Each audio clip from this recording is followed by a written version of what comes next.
साईं नमः। एक समय एक सौदागर शिरडी आया। उसके सम्मुख ही एक घोड़ी ने लीद कर दी।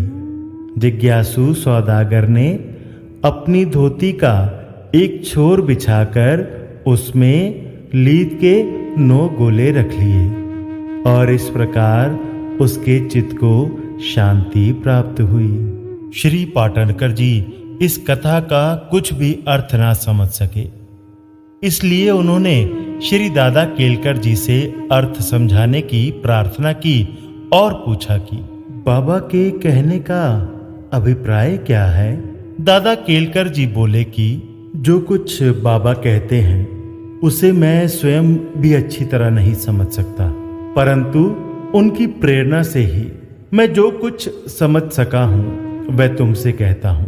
घोड़ी है ईश कृपा और 9 एकत्रित गोले हैं नव विद्या भक्ति यथा श्रवण कीर्तन नाम स्मरण पाद सेवन अर्चन वंदन दास्य सखे और आत्मनिवेदन।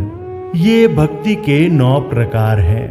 इनमें से यदि एक को भी सत्यता से कार्य रूप में लाया जाए तो भगवान श्री हरि अति प्रसन्न होकर भक्त के घर प्रकट हो जाएंगे। समस्त साधनाएं अर्थात जप तप योगाभ्यास तथा वेदों के पठन पाठन में जब तक भक्ति का संपुट ना हो बिल्कुल शुष्क ही है। वेद ज्ञानी या ब्रह्म ज्ञानी की कीर्ति भक्ति भाव के अभाव में निरर्थक है। आवश्यकता है तो केवल पूर्ण भक्ति की।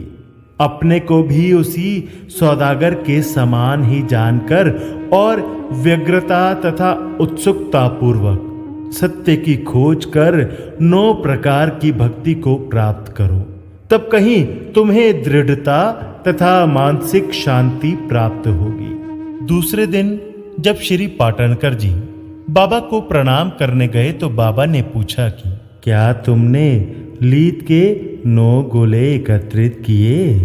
श्री पाटनकर जी ने कहा कि मैं अनाश्रित हूं, आपकी कृपा के बिना उन्हें सरलता पूर्वक एकत्रित करना संभव नहीं है।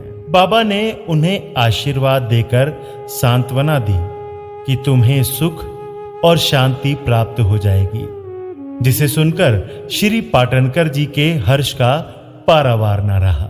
हाथ जोड़ विनती करूं, सुनो साईं सुख कंद, जीवन में शुभ कर्म कर पाऊं परमानंद। मन में हो विश्वास तो साईं करे पूरी आस। श्री सद्गुरु साईनाथार्पणमस्तु। शुभम भवतु। सद्गुरु साईनाथ महाराज की जय।